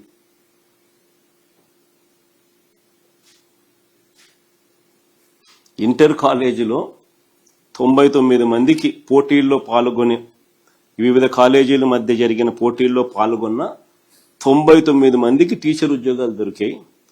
ఇందులో మెడల్స్ ట్రోఫీలు రాకపోయినా కేవలం పార్టిసిపేట్ చేసినందుకు 86 మందికి టీచర్ ఉద్యోగాలు ఇచ్చినారు. ఇంటర్ డిస్ట్రిక్ట్ పోటీలలో 59 మందికి ఉద్యోగాలు వస్తే అందులో పార్టిసిపేట్ చేసినందుకు 18 మందికి ఉద్యోగాలు ఇచ్చినారు. జిల్లా తరపున ఆడితే చాలు, గెలుపుతో సంబంధం లేకుండా డిఎస్సి పరీక్షలు రాయాల్సిన అవసరం లేకుండా కేవలం పార్టిసిపేట్ చేసినందుకు టీచర్ ఉద్యోగాలు మన రాష్ట్రంలో మాత్రమే అందుబాటులో ఉన్నాయి. పరీక్షలు రాకపోయినా పర్వాలా.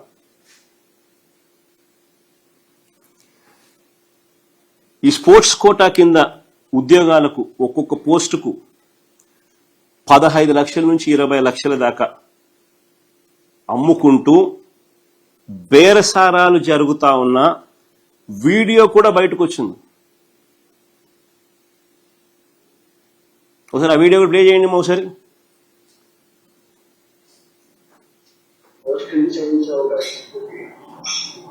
సార్ అలా కాదు సార్, అంటే ఎంత అవుతుంది సార్? సార్ వస్తే మాట్లాడదామండి. అంటే కలిసి మాట్లాడమంటారండి? రేపు బయలుదేరామండి. ఎన్ని రమ్మంటారు సార్?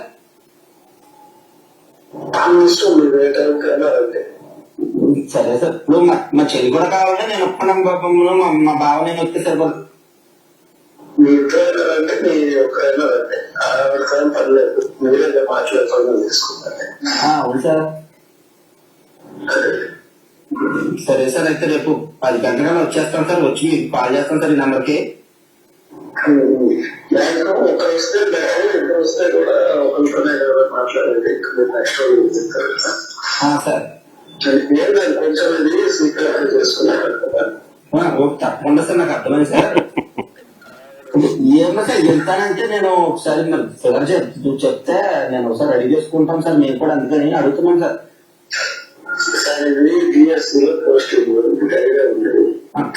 అవును సార్. వచ్చేసి మార్కెట్ ఇప్పుడు 15 లక్షలు అట్లా చూస్తుంది. అంతంటే పెట్టలేమండి. ఏంటంటే డైరెక్ట్ గా పోస్టింగ్ ఇవ్వట్లేదు కదా. సరే అదేవిధంగా మీరు వచ్చి మాట్లాడితే నెగోషియేషన్స్ చేద్దామంటే చేద్దాం.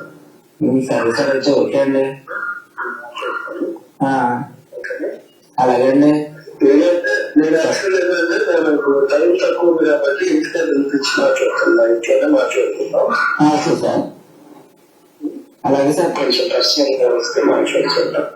తప్పకుండా సార్. ఓకే అండి, థ్యాంక్ యూ సార్. కొంచెం పర్సనల్ గా డిస్కస్ చేసుకుంటాం. లేదో చెప్పిందండి, మా చెల్లి చెప్పిందండి. పోస్ట్ ఇంపార్టెంట్ కదా సార్. మా ప్రజెంట్ వస్తామండి, చూసుకుంటాం సార్.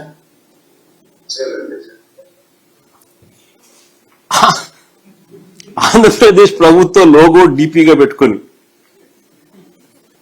ఒక క్యాండిడేట్ తో బేరసారాలు చేస్తున్న వీడియో ఇది. ఈ వీడియో బయటికి రాగానే తూతూ మంత్రంగా ఒక కేసు పెట్టారు.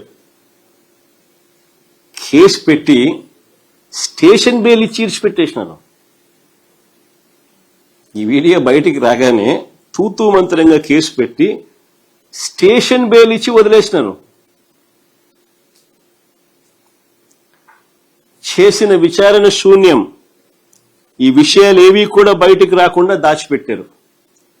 ఈ ఎఫ్ఐఆర్ కాపీని ఒకసారి చూడండి. ఒకసారి దీనికి సంబంధించి ఇది ఎఫ్ఐఆర్ కాపీ.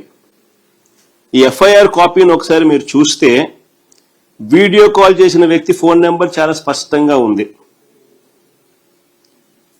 పోలీసులు తలుచుకుంటే ఈ నెంబర్ ఎవరిదో కేవలం కొన్ని నిమిషాల్లోనే కనిపెట్టేస్తారు. కానీ ఎఫ్ఐఆర్ కాపీలో ఆ నెంబర్ ఎవరిదో ఆ పేరు తెలుపుకోకుండా అనుమానిత వ్యక్తి సస్పెక్ట్ అని మాత్రమే రాస్తారు. చూడండి, అక్కడ సస్పెక్ట్ అని మాత్రమే రాసినారు పైన. ఆ నెంబర్ ఎవరిదో కనుక్కోవడం పెద్ద పని పోలీసు వాళ్ళకు. ఆ నెంబర్ ఎవరిదో వారి పేరు తెలపకుండా అనుమానిత వ్యక్తి సస్పెక్ట్ అని మాత్రమే రాస్తారు. పైగా ఆలస్యం ఎందుకు జరిగింది అనే కాలంలో చూస్తే కింద ఆలస్యం ఎందుకు జరిగింది అనే కాలం ఒకసారి మీరు గమనిస్తే దాంట్లో ఏమని రాస్తారు, ఉన్నతాధికారులతో సంప్రదింపుల వల్ల డిలే అయిందంట. ఉన్నతాధికారులతో సంప్రదింపుల వల్ల డిలే అయిందంట. ఆలస్యం ఎందుకైనా కాలంలో.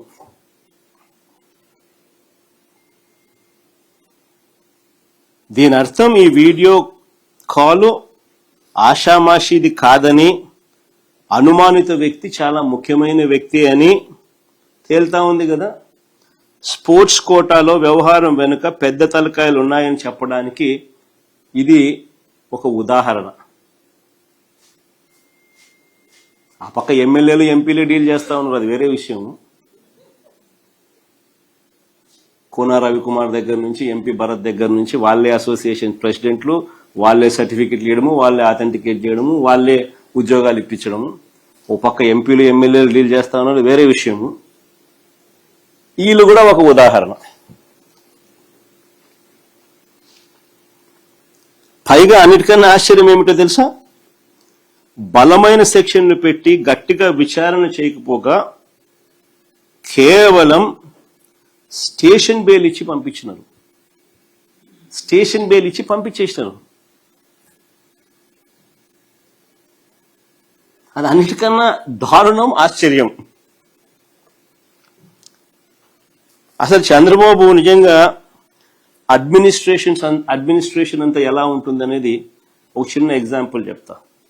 చంద్రబాబు నాయుడు గారి అడ్మినిస్ట్రేషన్ అంతా లీకేజీలు మయం. 1995లో 10th class paper leak. Chandrababu Naidu గారి అడ్మినిస్ట్రేషన్ ఎలా ఉంటుంది అన్నది ఒకసారి చరిత్ర చెప్తా, ఒకసారి వినండి. 1995లో 10th క్లాస్ పేపర్ లీక్, 1996లో ఎంసెట్ ఇంజనీరింగ్ పేపర్ లీక్, 1997లో ఇంటర్మీడియట్ పేపర్స్ లీక్, 2017లో 10th సైన్స్ పేపర్ లీక్, 2019లో 10th పేపర్ లీక్, 2025లో బీఈడి పేపర్ లీక్.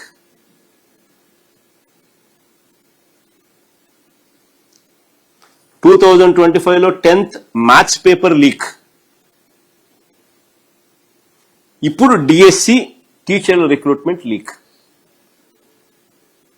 ఇది చంద్రబాబు నాయుడు హిస్టరీ. ఏదైనా కూడా డబ్బులు చేసుకోవడం ఎలా లీక్ చేయాలి, ఎలా డబ్బులు చేసుకోవాలి, దిస్ ఇస్ హిస్టరీ. ఇవన్నీ కూడా ఏదైతే నేను అడిగానో చూపించానో ఇలాంటివన్నీ కూడా ఎత్తి చూపితే చంద్రబాబు నాయుడు గారికి మాత్రం నరాలు తెగిపోయేంత బీపీ, బ్లడ్ ప్రెషర్ ఎంత ఎక్కువ వస్తుందనంటే ఒక్కోసారి నాకే భయం వేస్తుంది, ఆయన పోతాడేమో అని చెప్పి. ఎప్పుడైనా పొరపాటున నిద్రపోయేటప్పుడు ఎవడన్నా అట్లా తలుపు అట్ట కొట్టి మావిగన్ అని చెప్పి ఎవడో అన్నాడు అనుకో, టకా అని చెప్పి మనిషి ఏమవుతాడో ఏమో అని చెప్పి ఒక్కోసారి భయం వేస్తుంది. నరాలు తెగిపోయేంత బీపీ. అందుకే ప్రశ్నించిన ఏ ఒక్కరిని కేసులు, అరెస్టులు, ఎవరైనా మీరు ప్రశ్నించండి, ఎక్కడైనా కానీ ప్రశ్నిస్తే చాలు కేసులు, అరెస్టులు, భయపెట్టడం.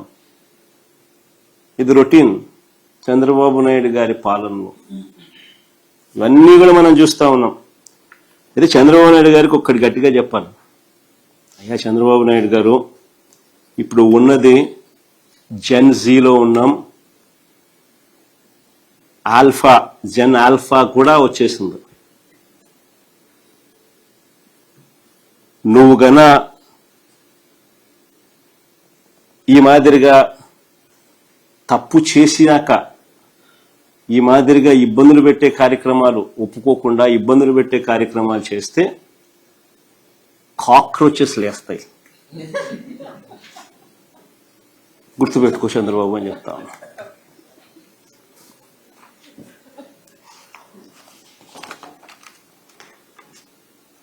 ఆంధ్ర రాష్ట్రంలో మేము కూడా కాక్రోచ్ అనుకో.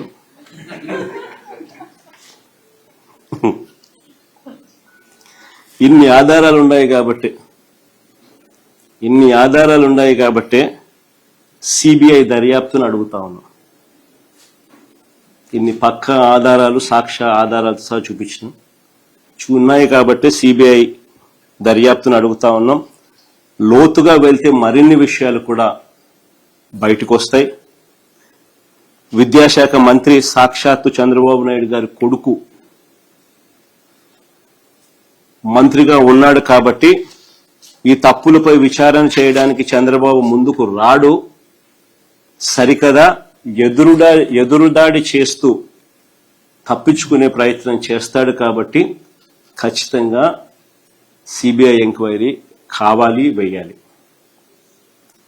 అందుకే ఇన్ఫాక్ట్ వారం రోజుల క్రితం డిఎస్సి అభ్యర్థులంతా కూడా నా వద్దకు వచ్చినప్పుడు వారికి నేను ఒకటే చెప్పాను, వారి తరపున న్యాయ పోరాటంలో ఖచ్చితంగా వాళ్ళ తరపున వాళ్లకు తోడుగా ఉంటామని చెప్పాం. ఒకవేళ అప్పటికీ కూడా వారికి న్యాయం జరగకపోతే మేము అధికారంలోకి రాగానే ఒక కమిషన్ వేస్తాము, రీవెరిఫై చేస్తాము, అన్యాయం జరిగిన వారికి న్యాయం చేస్తాము, తప్పు చేసిన వారిని ఖచ్చితంగా శిక్షను కూడా శిక్షిస్తాము అని కూడా ఇంతకు ముందే నేను చెప్పా. ఇన్ఫాక్ట్ రేపు రాష్ట్ర వ్యాప్తంగా నియోజకవర్గ స్థాయిలో వైఎస్ఆర్ కాంగ్రెస్ పార్టీ ఆధ్వర్యంలో చంద్రబాబు గారి 2 ఏళ్ల వెన్నుపోటు పాలనపై నిరసన ర్యాలీలు రాష్ట్ర వ్యాప్తంగా కూడా ప్రతి కాన్స్టిట్యున్సీలోనూ ప్రతి నియోజకవర్గంలోనూ నిరసన ర్యాలీలు నిర్వహిస్తా ఉన్నాం.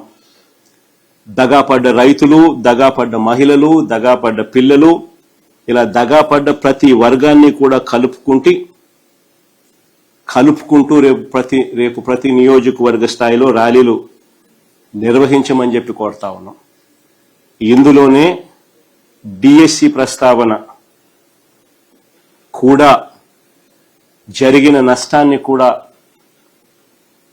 ప్రస్తావిస్తూ డిఎస్సి ప్లైకార్డులో కూడా పట్టుకొని చంద్రబాబు నాయుడు గారి మేనిఫెస్టోలో చేసిన సూపర్ 6లు, సూపర్ 7లు మోసాలే కాక చంద్రబాబు నాయుడు ఇచ్చిన బాండ్లు, పవన్ కళ్యాణ్ చంద్రబాబు నాయుడు గారు ఇద్దరు ఫోటోలతో ఇచ్చిన బాండ్లే కాక డిఎస్సిలో జరిగిన మోసాలను, అన్యాయాలను కూడా, దగాను కూడా, స్కాములను కూడా చూపిస్తూ ప్రజలకు సంఘీభావంగా దగాపడ్డ రైతులు, దగాపడ్డ మహిళలు, దగాపడ్డ పిల్లలు, దగాపడ్డ నిరుద్యోగులు, యువతకు నెల 3,000 ఇస్తానన్నాడు సూపర్ 6, సూపర్ 7 హామీలు. నెల 3,000 అయితే దేవుడు ఎరుగు.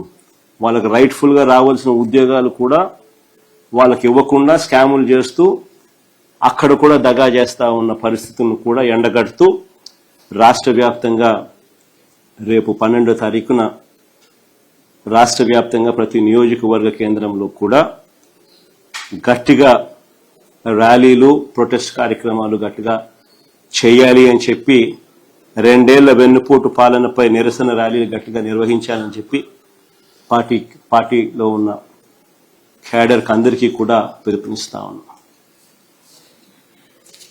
ఎవరైతే డిఎస్సి అభ్యర్థులు అన్యాయం జరిగిందంటున్నారో వాళ్ళని రోల్ చేస్తూ సోషల్ మీడియాలో పెద్ద ఎత్తున ఫేక్ ప్రచారం చేస్తున్నారు. ఆ కుటుంబ సభ్యులు కూడా ఉంటారు. ఇప్పుడు నేను చెప్పినటివన్నీ కూడా, చూపినటివన్నీ కూడా ఎవరిని వ్యక్తిగతంగా విమర్శించాలనో లేకపోతే ఎవరికో ఏదో ఎత్తి చూపించాలనో కాదు. ప్రతి విషయంలోనూ కూడా ఆధారాలతో సహా with facts and figures explain చేయడం అనేది జరుగుతూ ఉంది. ఈ ఫ్యాక్ట్స్ అండ్ ఫిగర్స్లో ఇంత క్రిస్టల్ క్లియర్గా కనిపిస్తూ ఉన్నప్పుడు సమాధానాలు చెప్పాల్సిన చోట సమాధానం చెప్పకపోగా ఎదురుదాడి చేస్తూ తప్పు జరగనట్టుగా అబద్ధాన్ని కప్పిపుచ్చుకునే కార్యక్రమం చేస్తే అది ఏ రోజుకైనా కానీ దేవుడు హర్షించడు, ప్రజలు హర్షించరు. ఖచ్చితంగా మొట్టికాయలు చంద్రబాబు నాయుడు గారి ఖచ్చితంగా రాబోయే రోజుల్లో దేవుడు ప్రజలు ఖచ్చితంగా వేస్తారు. CM Chandrababu Naidu said this BSc has been most a transparent way they have conducted this exam. So what do you say on it? In fact, just give a little briefing in English as well, so that because the issue is of national importance, the issue has a bearing on the plight of lakhs of people who've written this exam in the state of Andhra Pradesh. So I'll just give a background of this in English as well. See, the first thing is, as I had pointed out, there are approximately 5-6 points here that are relevant. I'll just spot out the highlights of these 5 or 6 important points so that you also understand how it is being conducted. See, the DSC question papers are to be prepared by SCERT, the State Council of Educational Research and Training, while the conduct of the examination is the responsibility of the DSC. DSC convener conducts the exam while the question papers are prepared by SCERT. This is the norm. Whereas here in this particular case, Chandrababu Naidu ensured that both the responsibilities are given to one person. That is the director of SCERT alone.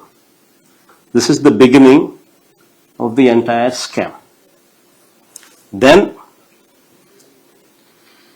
another aspect which reeks of scam going further is this job should never be entrusted to outsourcing employees or outsourcing contract. Whereas in this particular case, you have a situation where one such outsourcing employee involved in this process secured first rank in the social studies category in Krishna district and 6th rank in zone 2 in the TGT, that is trained graduate teacher Telugu examination. I mean, an outsourced employee working within the department secures first rank in the same very exam. And you know what the irony is? This person was not given the job.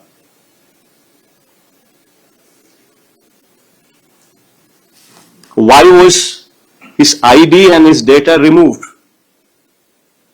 Why was his name removed from the merit list? The first merit list had his name. The second merit list, the name was removed. Why wasn't he invited for verification?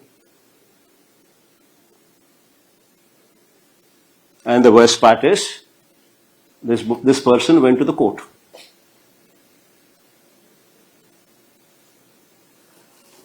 Then why did he go to the court? These people say this person did not turn up for verification of certificates, and that is why we could not give him a job. Somebody who scored first rank and somebody who's gone to the court. And these people say he did not turn up for verification. Whereas the reality is, his ID was removed, his data was removed, the merit list was changed. He was not even invited for verification. So now this is where the leak is clearly evident. Now, did the leak stop with one person? How many people actually obtained the question paper beforehand. Now, what is the extent of the leak? What is the extent of the scam? How much of money exchanged hands? Now, these details are to be probed into. Then going further, which reeks of scam again, no merit lists were displayed. Usually it's a DSC, District Selection Committee, where the exams, where the onus is on the collectors, district collectors. The norm is the district collectors display these lists, the merit lists, the marks, the ranks, the cutoff, the roster, all these things are usually put up for public domain at the collector's office. First time, this person, Chandrababu, in Chandrababu's regime, it was removed from public domain, it was removed from display.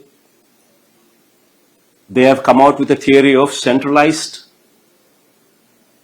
list. They have come up with an online theory. Somebody has any queries, somebody goes to the district collector, district office. There, the district collector, the district office says, no, we are not dealing with it. You go to the head office. The person comes to head office again. Head office says, we are not dealing with it. Go to the district.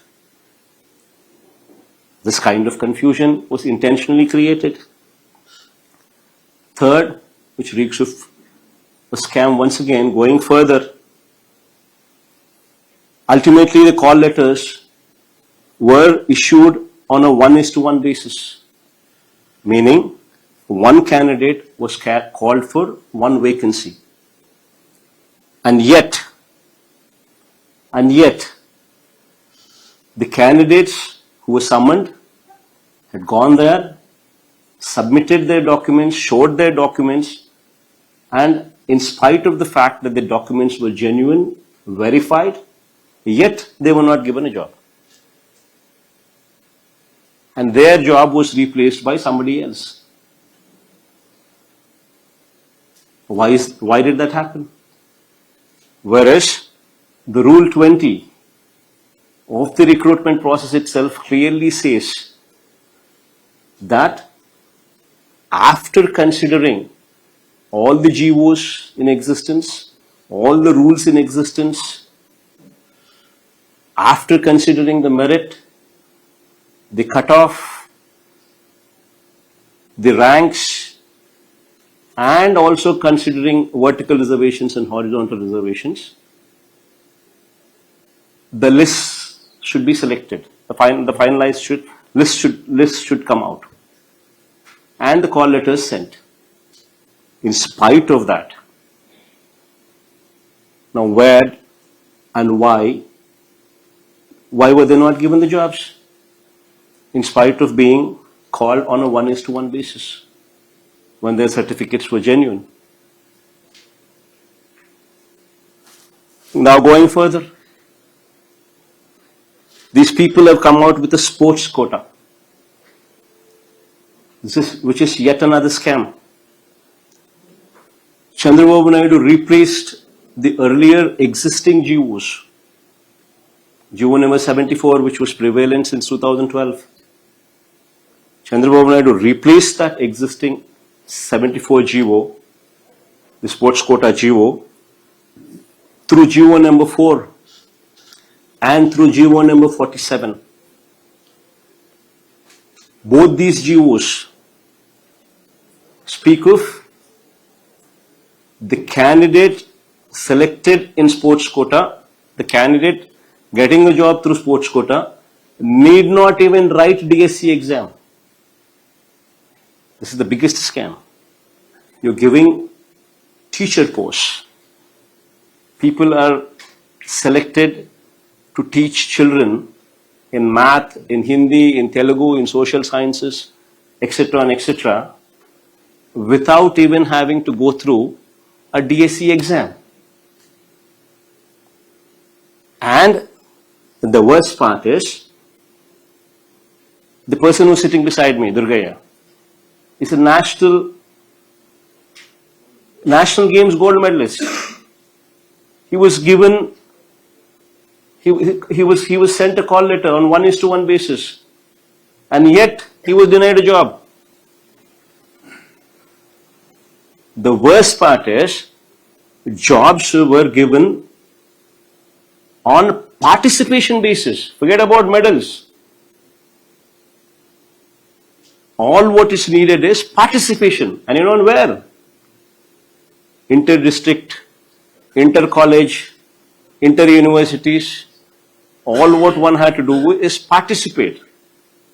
And you know what the worst part is? The association presidents for these games, the softball and the judo, are none other than TDP MLA. TDP MLA is the Ravi Kumar is softball association president. He is the one who gives the certificates. He is the one who authenticates. And then judo association president is none other than Telugu Desam Party MP and Nara Lokesh's co-brother. And I forgot, Nara Lokesh is also the education minister. He is the education minister. And his co-brother is an MP and he is Judo Association chairman. Now he only gives the certificate, he only authenticates certificates. And what one needs to do is just participate. Forget about medals. Now what kind of a scam is this then? Now the worst part is, after he had scrapped GO number 74 and issued GO number 4 and GO number 47, and after his people were recruited, then he shut the gates again, scrapping the very own GOs, that is GO number 4 and GO number 47, scrapping those very GOs by issuing GO number 23, GO number 26 and GO number GO number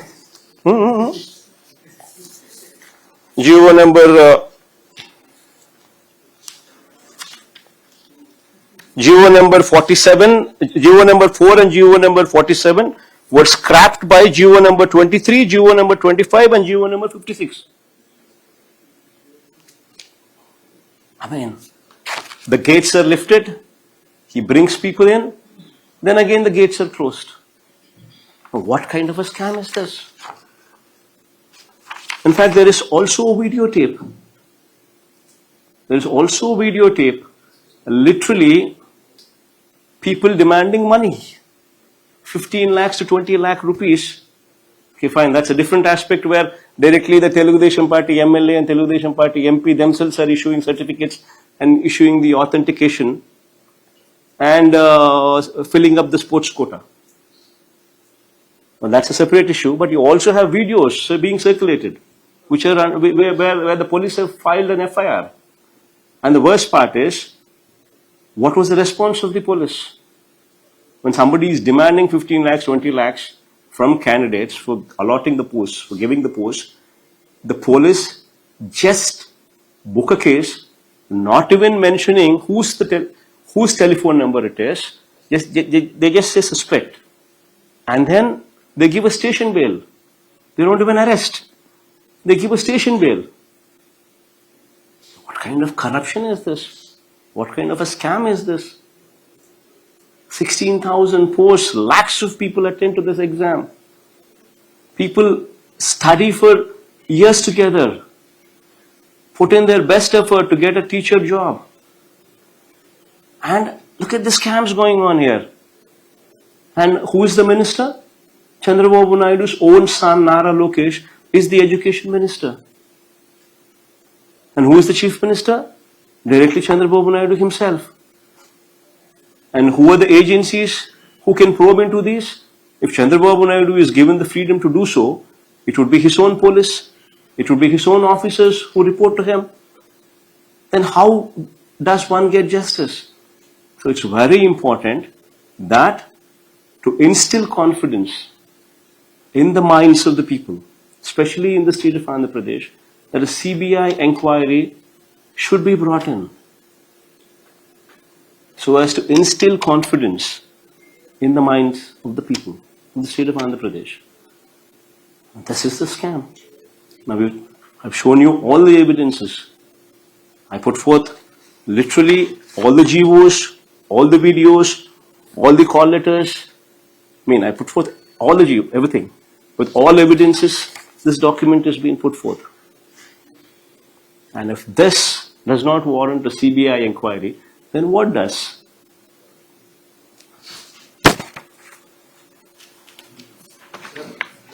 And this is the merit list.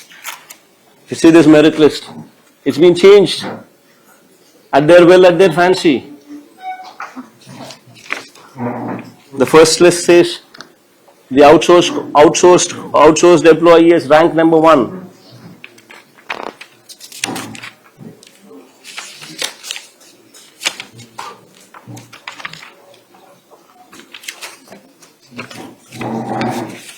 In the second list, there is no name. Name has been changed. Name has been removed. And the outsourced and the outsourced employee goes to the court.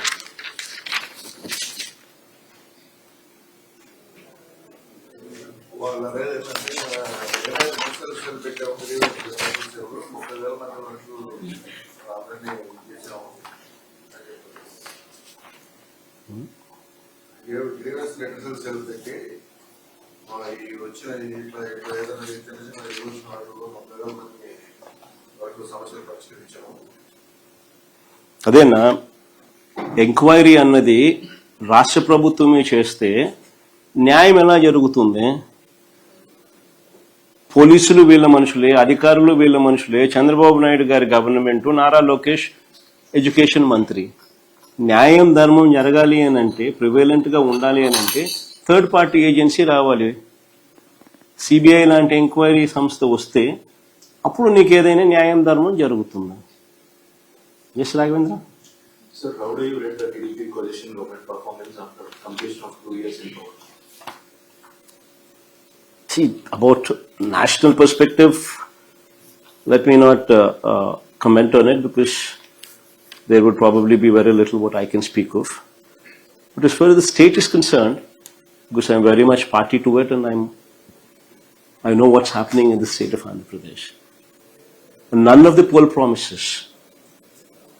The manifesto one manifesto has gone into the dustbin. The Super 6 and Super 7 promises have been thrown out of the window. The farmers are in distress. Women are in distress. Youngsters, children are in distress. Education is in doldrums. So is the health sector. So is the agriculture sector. None of the people are happy. And worse off, you have scams running left to right. All over the place, everything is a scam. Now this is the plight of Andhra Pradesh.